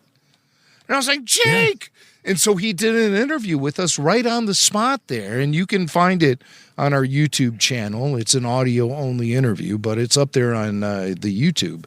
And he was pretty cool, and he seemed down to earth to me. And then over the years, I'd see him again at other functions out in Japan. He was always remembered me, always very cordial. And he told me he was planning on going to Columbia College in Chicago. And that's where I went to school to study broadcast journalism. And so I found myself kind of giving him advice and mentoring him a little bit on going to Columbia College. My friend Steve also went to Columbia, and he was working at the Apple store downtown Chicago, and Jake rolled in there, and they discussed Columbia College too. And and it just seemed like he was on a good path. He was more interested in getting into behind-the-scenes filmmaking. And Jake, growing up in Indiana, he just over the border, essentially, he was really interested in going there. And after he graduated high school in 2007, he was looking forward to attending classes there. According to this account given to Scripps from Lisa Lloyd, his brief enrollment at the private art school did not go so well. He missed a lot of classes. He was telling me people were following him. Now, this is what would be difficult. So imagine you're the mother of a kid who did two pretty big high-profile movies, and he goes to a public college, and he says, I've got people following me. I've got people looking at me. So you're obviously thinking, I'm sure, as the mother, well, yeah, Jake, because, you were in these movies and they're probably fascinated by you. And so, yeah, it's probably feeling like you're under the microscope and everyone's staring at you. But it was actually something darker, unfortunately, that Jake was hearing voices and not real voices, voices in his head, unfortunately. And so after apparently not even a full year, he was diagnosed as being paranoid schizophrenic. Yeah. So really, really sad. The problem started for him in high school. Lisa Lloyd says that he started talking about realities. He didn't know which reality he was in, this reality or a different reality. And Lisa, she didn't know how to really react to that. See, parenting ain't easy, and things pop up all the time, and you do your best as a mom, and she certainly did do her best as a mom, but it catches you off guard when kids start revealing things like that, and Jake was a special case. Yeah, and apparently too, he, in addition to the paranoid schizophrenia, there was another diagnosis that caused him to be unaware or in denial of his symptoms and his problems. So now you've compounded the issue because he's unable to even see that there's a problem. And so it looked really, really bad. It continued to get worse. There was the authorities involved, police, all kinds of things. And then this is something I did not know until I read this article, that Jake's sister, Madison, who was also in The Phantom Menace, passed away at age 26 as Jake was going through all of this. I mean, to lose a sibling at that age, it's very curious. They said that Madison unexpectedly died in her sleep of natural causes. I don't know many 26-year-olds that die of natural causes. Grandpa dies of natural causes in his sleep. Grandma does, but sister, that's a tough one. And apparently this just set Jake back, as you would expect. I mean, he had enough to deal with, let alone losing his sister. And then it was in March of 2023, last year, so about a year ago, that he had a full psychotic break. But that seemed to be the point where he got back on the road to hopefully recovering and getting the treatment that he needs. He's 10 months, as of the time this was written, he's 10 months into an 18-month stay in a mental health rehabilitation facility. And she's saying that he is showing remarkable improvement with the help of therapy and treatments. And here's the reason we're bringing this to you. Not so much about, obviously we care about Jake, but this isn't about a morbid review of his problems. What's really important to Star Wars fans is that his mom sets the record straight. It was not Star Wars. It was not Star Wars fans. It was not the reception of the films, because she did a great job apparently in shielding Jake from a lot of that crap that came out. You had guys like Ron Howard out there defending him against some of these vicious critics. It was not that put Jake in this position. She said it's genetic. His father suffered from similar issues.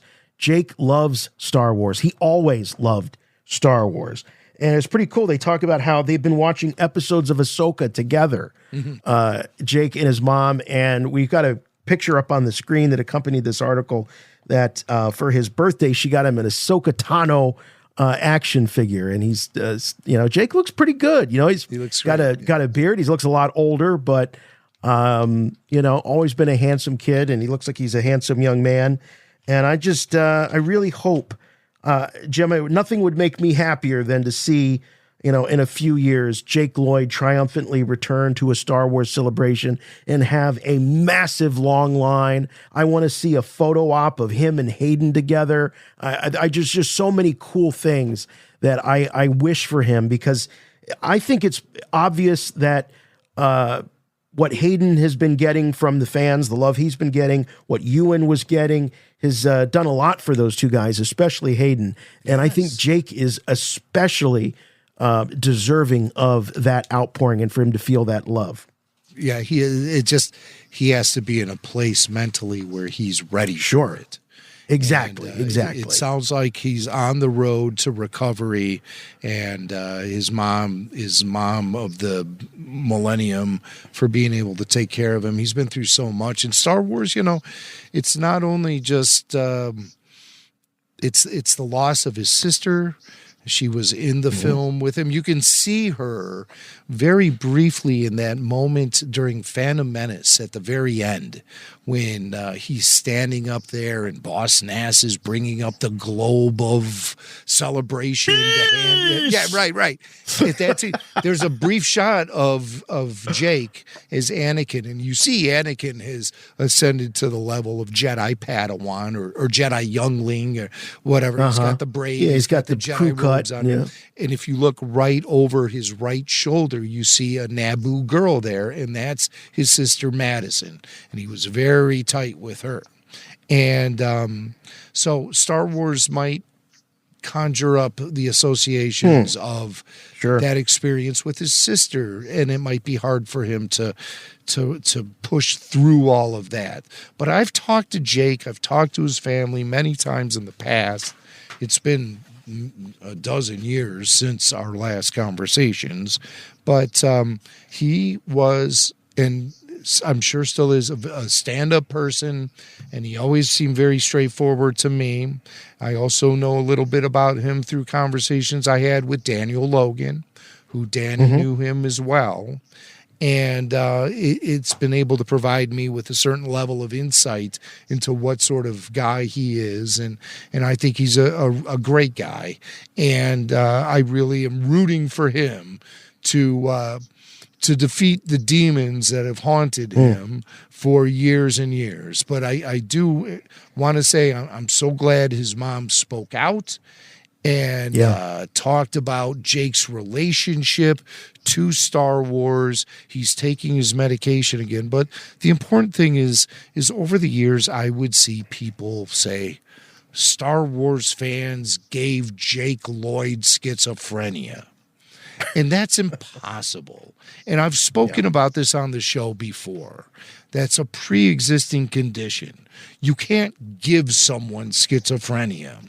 And it's so unfortunate that Jake had to suffer with this affliction. It's an illness. And what his mom says... It's like saying Star Wars fans gave Jake Lloyd cancer. Right. It's impossible. You're not...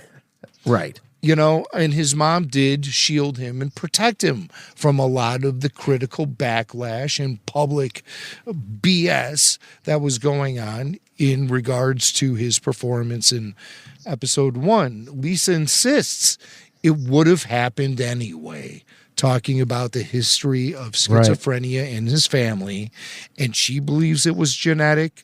His psychiatrist agrees that Jake was going down the road of schizophrenia regardless of any experience he had on any feature film, most notably Star Wars. And it wasn't Star Wars fans. I get tired of the shaming of the fan base because Jake was afflicted. And I say was, and I say it with a lot of hope in my heart that this can be pushed in the past for this young man, and he can plow forward and have a successful life and career and relationships with people and everything, and stay the path to health, to mental health. So I've always loved Jake Lloyd.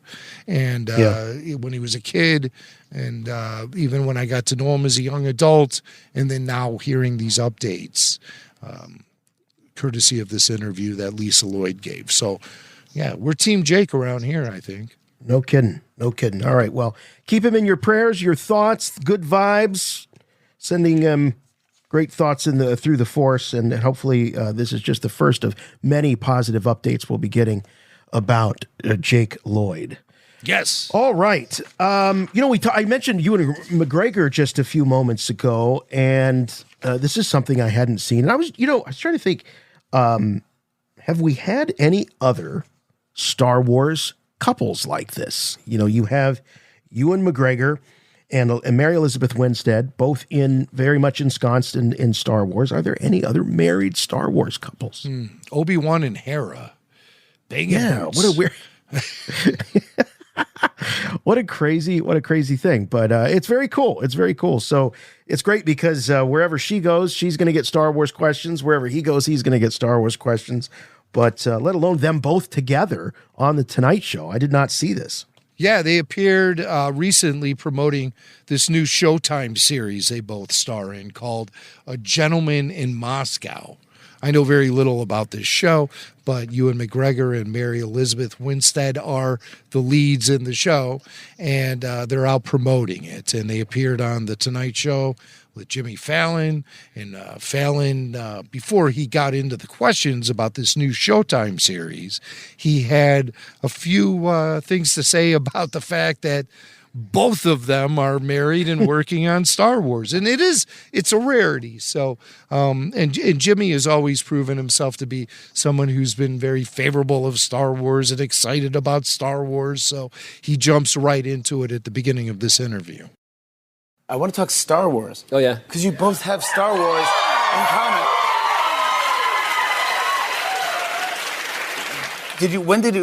Is it fun that you're both very involved in the Star Wars universe? I mean, is that weird? Is it cool?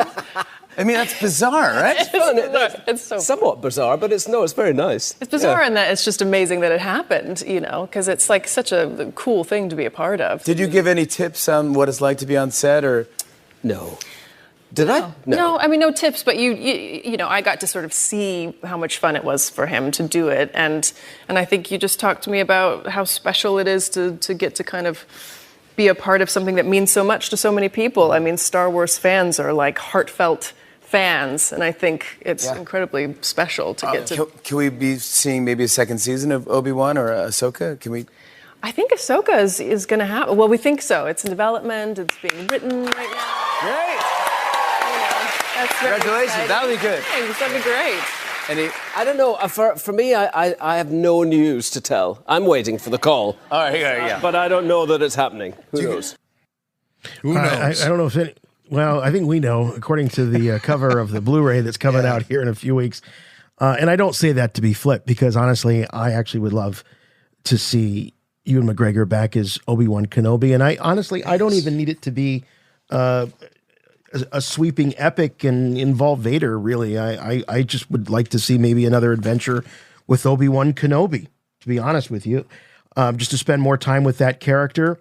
But it doesn't look like that's going to be the case, sadly, given that the cover of the Blu-ray 4K says the complete series.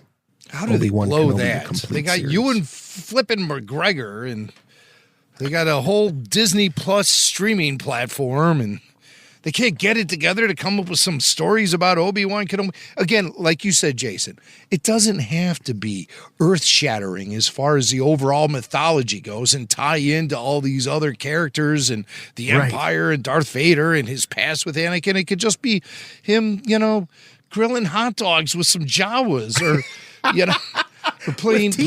Was that her name? Tika, Tebow? Right. TV? I mean, give us, Ewan McGregor could put on the Jedi robes and play foosball with Tusken Raiders for all I care. How do you blow that? I mean, yeah. The guy wants to. You have one of the biggest, as far as the Star Wars universe, outside of, say, a Harrison Ford. You have Ewan McGregor's a big star. Ewan McGregor is a big star, and he goes on all these shows and says that he's dying to do more Obi-Wan Kenobi. The F you can't figure something out for the guy to do. Really? Meanwhile, you're bending over backwards to create stuff like The Acolyte when this stuff is right in front of you, and you got a star like Ewan McGregor dying and just chomping at the bit to do it. If I didn't know better, I would think that you don't care about current fans. You just want to create new fans. Sometimes I feel that way. There. Well, if the Acolyte goes south, they might be reconsidering the Kenobi thing. Yeah, maybe. So maybe. We have another clip of Ewan and Mary Elizabeth talking about, being two stars of Star Wars. Your kids are going to get some perks along the way, and they worked it out. So their son, their Baby Yoda obsessed son, got to meet the real deal, the actual Grogu, on set. Wow. And let's hear how this went down. Do you guys have Star Wars merch all over the house? We have a little bit. A little bit. It creeps in, Yeah. you know. Like there's a couple of Obi-Wan dolls that our son Laurie calls Daddy. Like, It's just like, oh, hi, Daddy. who's this? Daddy. Yeah. That's right. That's pretty cool. That's it, yeah. And he's into Obi-Wan? Yeah. How old's He's really into Grogu, who doesn't appear in either of our series. Thanks a lot. You're going to have to talk to the kid about He this. loves that, yeah. He loves it. He met the real Grogu. Did, yeah. On my set, Ewan came to visit me at work. And Did he love it? I mean, Baby Yoda is the cutest thing I've ever seen in my life. There was a big build-up to it because he's got several Grogu stuffed animals that he loves. I mean, since he was born to now, he loves them. He wants to take them everywhere. Of course. So we were like, Laura, you're going to meet the real Grogu. And he was like a year and a half at this point. And the team, everybody was there to make this happen, to bring Grogu to life in front of him. Oh my gosh. It went really badly. He freaked out. He freaked out? He lost it. Well, that's like his. It's like meeting his first celebrity, right? Yeah, he did not like it. It was too weird. It was too realistic. Too much, too weird. That's hilarious. Screaming. The poor the puppeteers were like, "Oh, sorry." It's like screaming his head off. Oh, could you imagine? I can't imagine. I know what it's like when you build something up and your kid's just not quite ready for it. You know, when I took the kids to Disney, Parker was 3 or 4, and I just thought, oh, isn't that a wonderful age? Isn't that a wonderful age for the magic of Disney? Everything terrified him, starting with the Rainforest Cafe. Oh my God.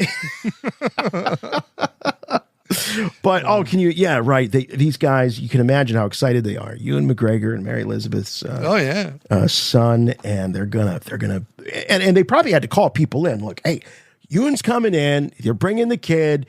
We need all the Grogu puppeteers. I know you're not working right now, but you got to come in. They all come in, and they're like, we'll do it for Ewan. And they get him, and they're like, here, and he's like, and then he ears, and he got the whole thing going on, and the kid just bursts into tears. Like when you put your kid on Santa's lap for the first time, it's just instant tears. Oh, what the hell is that? I mean, it was like too real. Scary. Those puppeteers are too good. And the movie magic isn't just restricted to the film. It's happening right in front of you. You're going to meet Grogu. You're going to meet Grogu. You're going to meet Grogu. No, it's too freaky, Could you? And the puppeteers are all apologetic, These guys are masters at their craft, top of the game, cutting edge.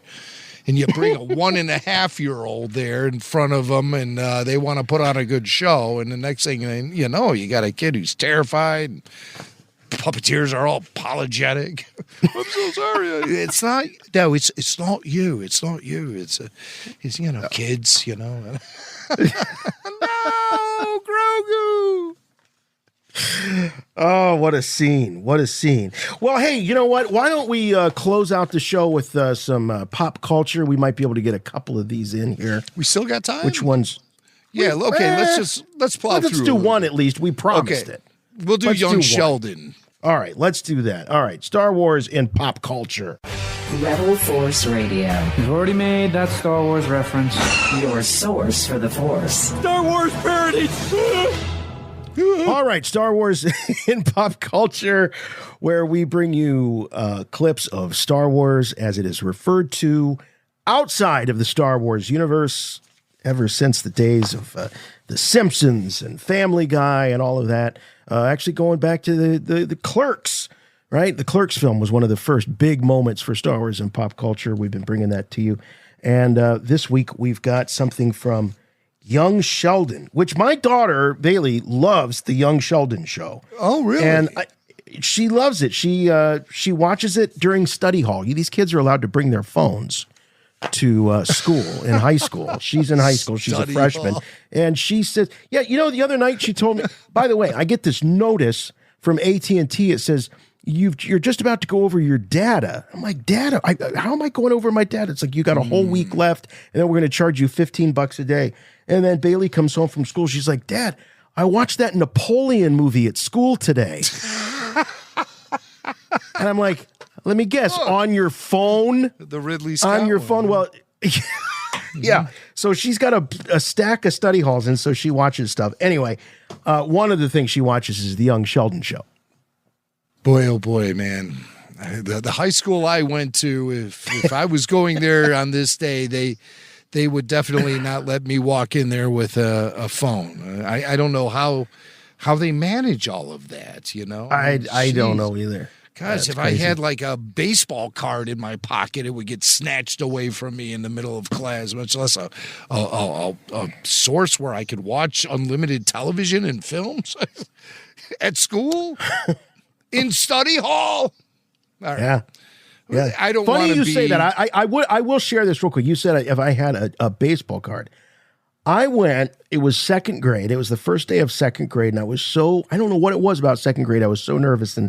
And the night before the first day of school, you got those jitters, and I had I had a Chicago Bears. You'll appreciate this, Jim. Yeah. Because I got caught up. I thought I needed my own football team because my brother had the Dallas Cowboys. We couldn't love the Browns because they were terrible. But my brother had the Dallas Cowboys, and the Chicago Bears had just won the Super Bowl. They had the Super Bowl shuffle, and I was just a little kid. And I thought, oh, this is cool. I like the Chicago Bears. So for Christmas one year, I got one of those Velcro wallets, that you had. Yeah, sure. And I had a Chicago Bears wallet. And the night before first day of second grade, I filled it with, do you remember the Topps sticker books, the Star Wars sticker books? Yes, these weren't the trading cards, right? And I would keep all my extras. I would put, if I got doubles, and I stuck them all in the wallet where you put your photos. Wow. And I put a bunch of Return of the Jedi stickers in there just to give me some comfort. Yeah. Because I was so nervous about second grade. And first day of school, and I'm there, and I see a friend of mine, and I pull out my wallet, open up that Chicago Bears Velcro wallet, and we're flipping through and looking at the Return of the Jedi stickers. And wouldn't you know, mean old Mrs. Hawkins. Oh, what are you looking at? What is that? Took it from me. Yeah. Put it in her desk. I didn't get it for days. Yeah. Now these kids are watching movies. I know. On their phones. With this high-tech gear they're walking into school with. But I have to say, we've been doing this show for a long time, Swank. A long time. And learning today that you were walking around school in the 80s with a Chicago Bears Velcro wallet. I've never felt more connected to you. It's like there's almost a brotherhood that's forging along here. I tell you, man, the fridge was in G.I. Joe. Again, like I said, you had the Super Bowl shuffle, and Jim McMahon was like the coolest guy I thought on earth. And so that was I felt like I needed my team. And so, I picked the Super Bowl champions. Hell yeah, you did. I'm so proud of you. But let's jump into a little young Sheldon here. Young Bailey is watching young Sheldon in school during study hall. We're celebrating that show here on Star Wars and Pop Culture. And we're going back to season 6, episode 15. The name of the episode is A Launch Party and a Whole Human Being. Thank you to the RFR listener who tipped me off on this. Unfortunately, I didn't save your name in my notes, so I feel kind of lame. If you're the one who suggested young Sheldon to me, reach out, show at rebelforceradio.com, and I'll give you a shout out on a future show. You know who you are. Now, here comes 15 to 30 emails people claiming they're the ones who tipped me off to play young Sheldon. I'll know who's telling the truth. But I guess there was a Star Wars reference in this particular episode, so let's check it out. Do you think my mom and your dad are going to be boyfriend and girlfriend? No. If they got married, would that make us brother and sister? It's not going to happen. Luke Skywalker and Princess Leia were brother and sister, and they still kissed. I didn't write it. That's a good one. That's a good one. That's a good man. I really like that. And that's a good move from that young man, too. I don't know. Are they brother and sister? I don't know what's going on with young Sheldon, but it sounds kind of incestual, but that fits right into the Star Wars scene. So, yeah, right. Well, you know what? If you can't beat them, join them. Well, if you've got a Star Wars and pop culture reference that you would like to bring to our attention, you can do so. Show at rebelforceradio.com. And it's also very helpful if you put in like the episode and the time. Yeah, if you really want to go the extra mile, you could just send the audio to Jimmy Mack, but certainly, but sometimes the audio, specific.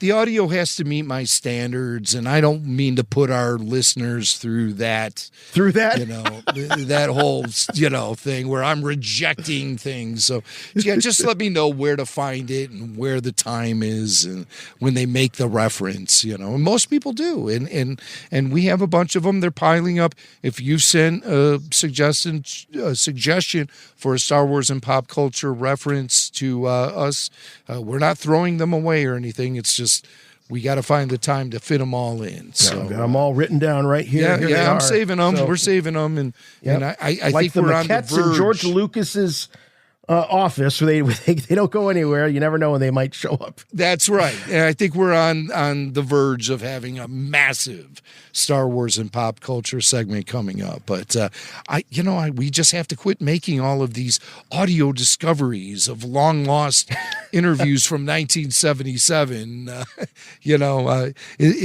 long as that cools down, then we might have more time for Star Wars and pop culture. But we'll get to it. Keep sending them in. Show at rebelforceradio.com, and we're stockpiling them, and you'll hear them definitely on a future episode of this very podcast. Chewie, get us out of here!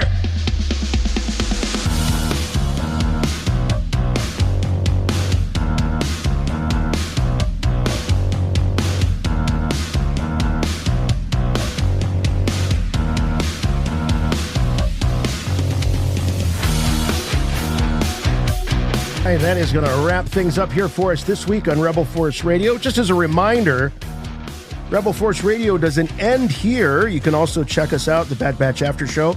Those podcast episodes are dropping on the feed. You can also find them on YouTube, where we actually record those live. We broadcast live every week looking at the Bad Batch, the latest episode. In fact, next week, we'll be coming to you on Thursday night because there's a double feature. 2 episodes are going to drop on the Bad Batch, so we'll be there Thursday night, 9:00 p.m. Eastern Time on YouTube. So make sure that you are subscribed and you signed up for those notifications so that you know when we are going live. And YouTube, while you're there, you might as well check out. We've got video highlights of this very podcast as well as the entire audio.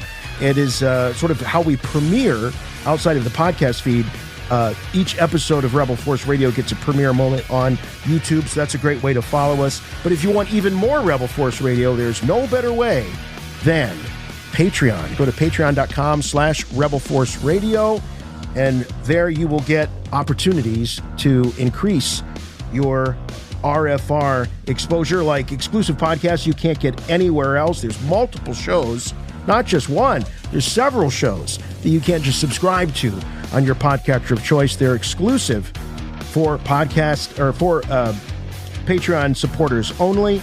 There's also the weekly full show video for all access members. And as Jim mentioned, that entire audio that we were listening to of that newly discovered 1977 interview footage of Mark Hamill, Carrie Fisher, Harrison Ford on their very first promo tour for Star Wars. That entire audio is going to be released on Patreon for all access members. That's a great reason to get over there and sign up. We also have a big event coming up in Bristol, Connecticut on May the 4th weekend. That's Saturday. Big RFR event. We're opening up for the Empire Strikes Back screening with a live podcast. It's going to be a happening. So get all those details at rebelforceradio.com. And Patreon supporters get all kinds of little perks when we're doing those live events. As I mentioned, YouTube is a great place for more RFR. But if you want to really help us, the best way to do that is to do what you're doing right now, which is listening to this podcast and referring us to your friends, the Star Wars fans in your life. Let them know about Rebel Force Radio and what a great time you're having listening and watching. And if your podcatcher of choice allows you to do so, we love to have reviews. We read them all, and we make it simple. There's just one rule. Make them good. And you can subscribe, like, and comment. And follow us on Facebook, Twitter, Instagram, and the website, as we mentioned, for all things and everything Rebel Force Radio, rebelforceradio.com. That'll do it for us. We'll be back next week with a double batch of the Bad Batch. No weekly RFR podcast next week. A lot of Bad Batch, and we'll be back the following week. That's it. We'll see you next time for Rebel Force Radio. I'm Jason. I'm Jimmy Mack. And remember, the Force will be with you, always.